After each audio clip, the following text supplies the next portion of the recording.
You see, doubt is real, just like faith is real.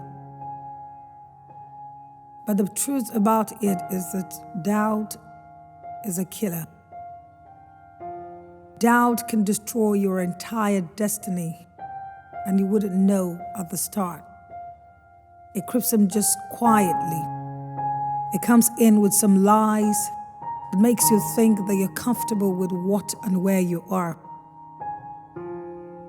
Doubt seeps in like a cancer and steals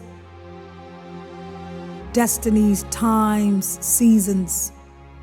In fact, doubt can eat up health if care is not taken.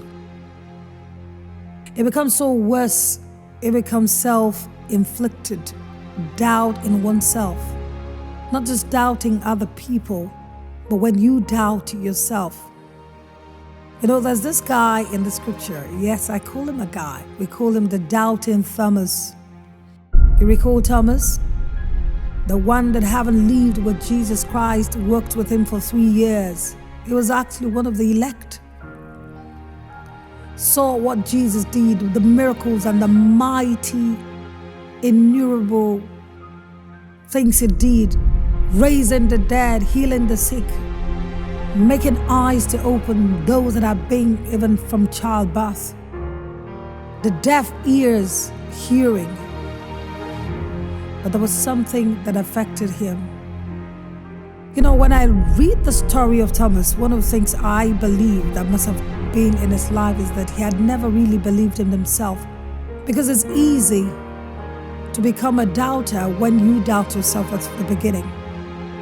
And this is what I'm talking to you about. Self-doubt is self-destructing. It's as good as saying you are on a suicide mission. You want yourself not to be what you want. Lots of doubters are those that have been now garaged by life itself because they never see themselves as doing anything good or anything good coming out of them.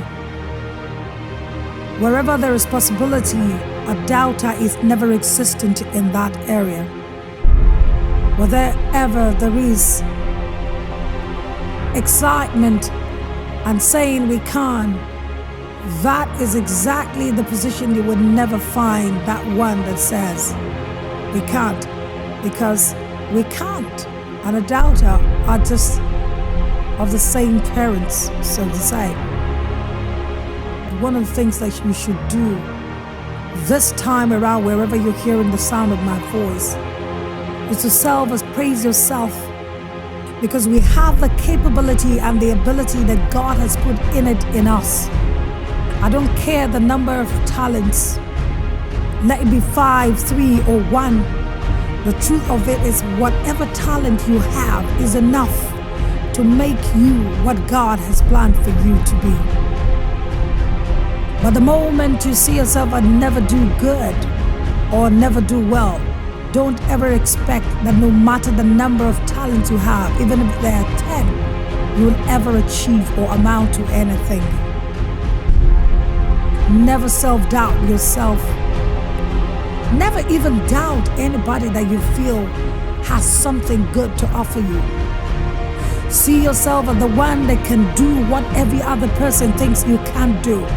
In fact, dare to dare people if they dare you. Because the Bible says there is nothing impossible for them or to them that believe. The first thing that kills self-doubt is believe. And believe that God has given unto you everything that pertains to life and godliness. The belief that you can do all things through Christ that strengthens you. Never doubt that there are mountains that you cannot climb, because they say the peak of your mountain is someone else's beginning. Never doubt that there are valleys that you cannot level up, because you can. You have all it takes to bring down that mountain and lift up that valley. Are you a singer? Do you emphasize yourself on the world's arena? See yourself doing it and never doubt it. Because as far as you can think it, you will achieve it. God had to take Abraham outside and ask him to look into the sky and count the stars. Abraham couldn't do it. He said, as many as they are. This is how I will make of you a great nation. I believe that God understood that Abraham had doubt. He never knew that God would fulfill his word. You know, everything practical was non-existent. Everything that would make it happen was non-existent. And so God had to bring him up to the level of understanding in order for him not to self-doubt. And I speak to you like God spoke to Abraham thousands of years ago. Come out and look. Look up into the sky and see. If you cannot count the stars, if you cannot number the sands on the seashore, I can assure you that you can do that which your heart has set out to do. You can move that mountain. You can achieve that degree. You can become that conglomerate. You can have that child. Your children can become that which you have desired. There is nothing, absolutely nothing impossible for you. And I can tell you, if you believe that you have the God of the universe as your Father, that He has everything at His disposal to give to you, I can tell you that there is nothing that you cannot have. Kill self-doubt. Deal with self-complex. Inferiority is as good as becoming self-doubting. Deal with it now and walk into your impossibilities. And I can assure you that soon you will be everyone's example. Excuses are always made. They don't happen. People make them. Yes. You find out that you have to sit down to think about it and give an excuse, even if it looks like it came natural. And that's why the English sentence would say, you made excuses, because they don't just happen. What that tells you is that excuses might as well not ever happen.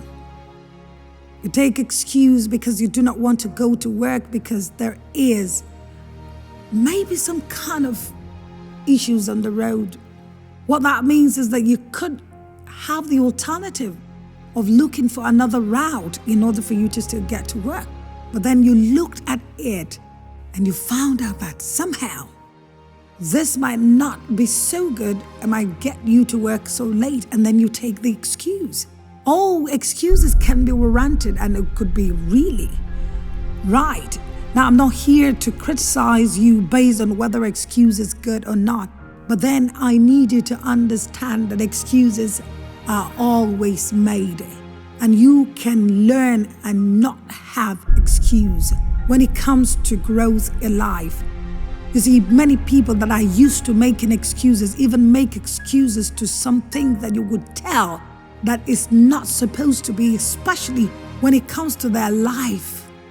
They've become so full-grown adults, and up till today, they're excusing the fact that their inability to achieve their goals, their inability to become what they are supposed to, their inability to become what God has potentially set for them, tie it to someone else. It could be their parents' neglect of them or not having a fatherly or motherly love. You know, when you look at it sentimentally, you tend to accept the fact that it is so, and so that excuse becomes maybe accepted.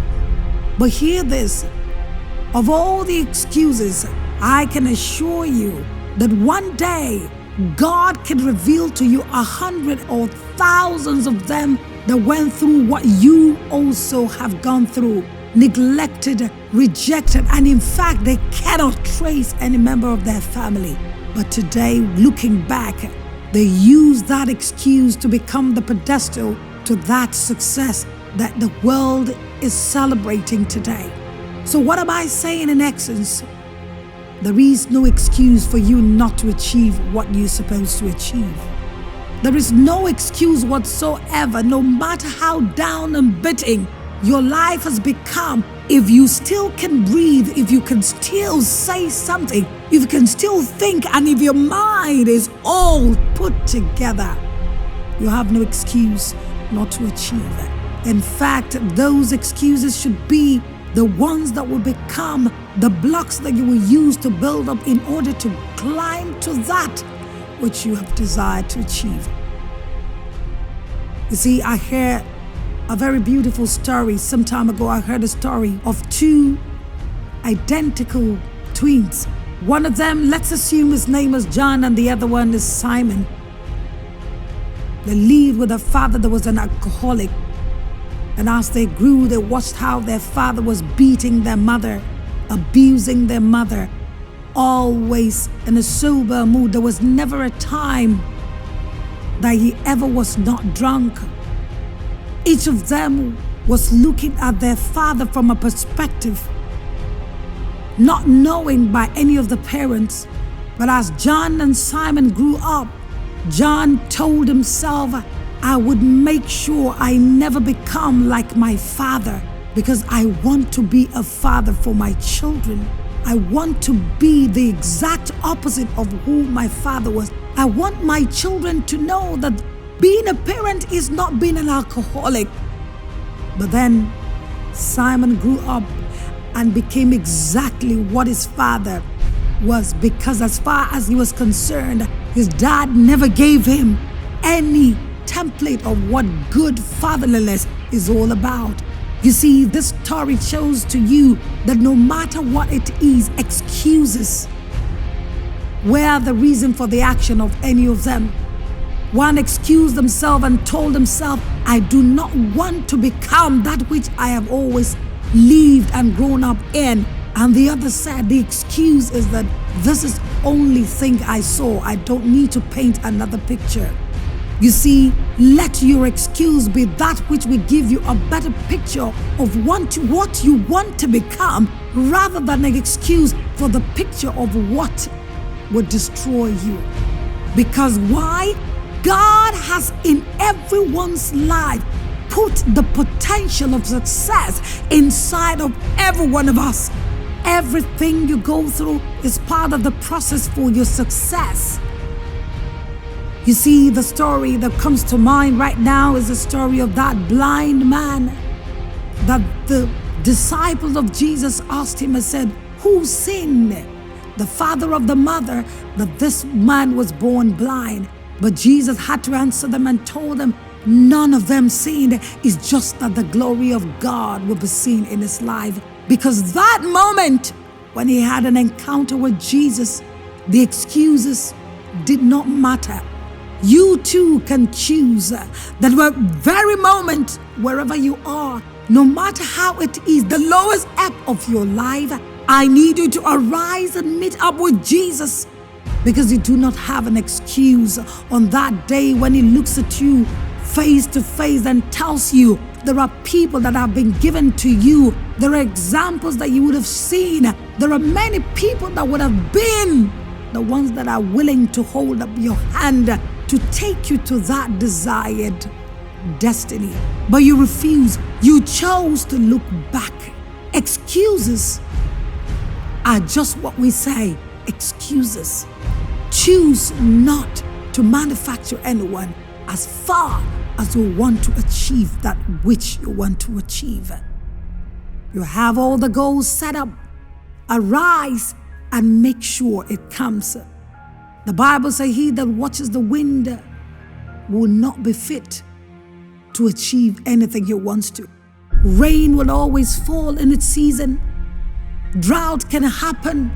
but choose not to use them as an excuse for you to reach your goal. Don't let excuses tie you down.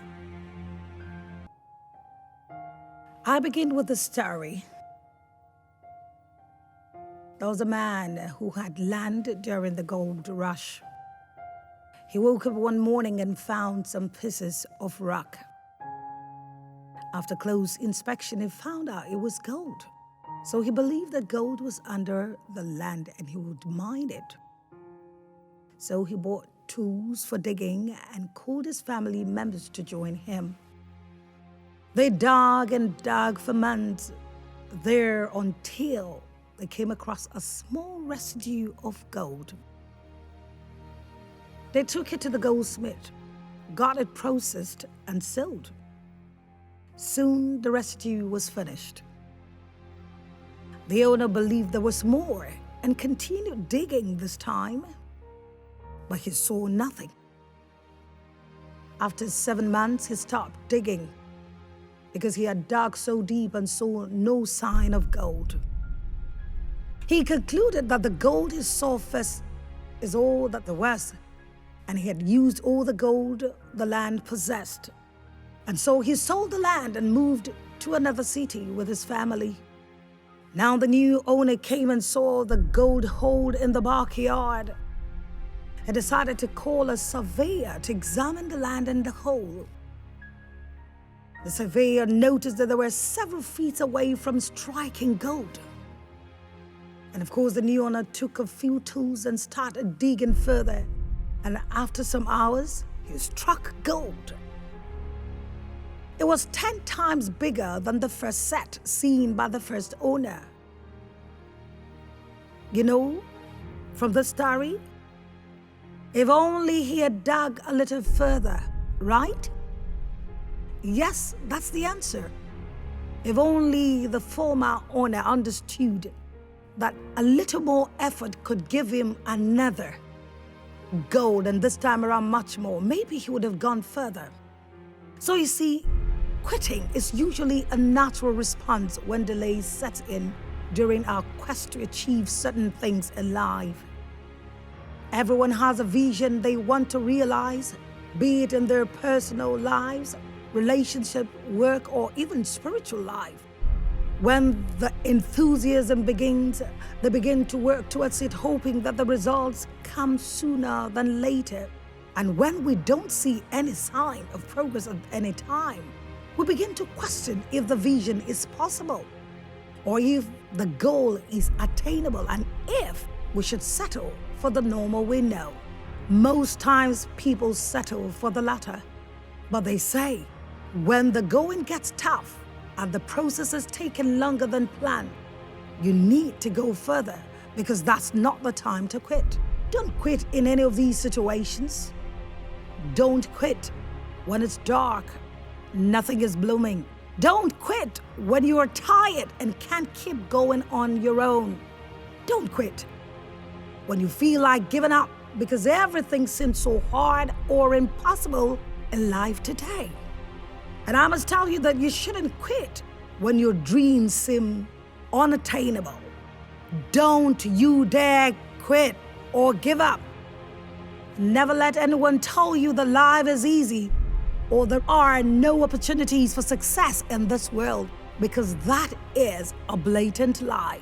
If someone says something like this, remember that they probably don't know what they're talking about, because their own lives haven't been as successful as yours could be if only they were willing to put in the effort required. Don't quit on yourself either. No matter how hard things may get at times, keep pushing forward, because with our personal growth, there will never be any breakthrough. Don't quit when you want to give up. Keep hopping, keep pushing, and if it must be for you to speak, keep speaking to yourself. Build your mind and begin to be resilient. Remind yourself of the things that are already set for you in order to keep you spurred. If there's anything you should do, Never give up, because I tell you, it's so easy for us humans to get caught up in our own heads and forget about all the good things happening around us. The world isn't ending. There are still plenty of people who want nothing more than for others around them, including themselves, to be happy. Remember, if you want something badly enough, then find ways of getting it done, no matter how difficult they may seem at first glance, or even second or third. Don't quit when you don't see the way. You might be stuck in an area where there is no light, but if you keep moving forward, eventually your eyes will adjust and you will be able to see an opening. It may take some time, but it will happen eventually. You can't quit when you don't understand what is happening. You need to stay focused and keep going. You can't quit when you don't understand where you are going. Don't quit when everything looks wrong. When you're facing a tough situation, it can be difficult to see the light at the end of the tunnel. But there's always hope if you keep going and don't give up. Whatever happens will become better in time. If you work hard enough, anything is possible. When things look bad, just don't quit. Don't give up when you are in the middle of a challenge of pain. It might seem like there is no way out, but if you keep working at it, things will get better. Lost a loved one or diagnosed with a serious illness? It's tempting to give up on yourself and anything else in your life. Still, I ask you, don't quit. You might not understand what's happening right now, but if you keep going and don't give up, eventually you will receive your breakthrough. No matter how difficult life feels or looks like right now, no matter how much pain is involved, remember, you can do anything with hard work backed by unwavering faith, because your breakthrough is closer than you expected or think. Just don't quit. Keep moving. Keep pressing. Keep staying through. Sweat it out. Blow your nose. Cry if you must, but keep moving. Just know these two words: don't quit. Life does not give you on a platter of gold. You demand for it. Just keep going. Don't quit, because your answer is already there for your take. Don't you dare quit.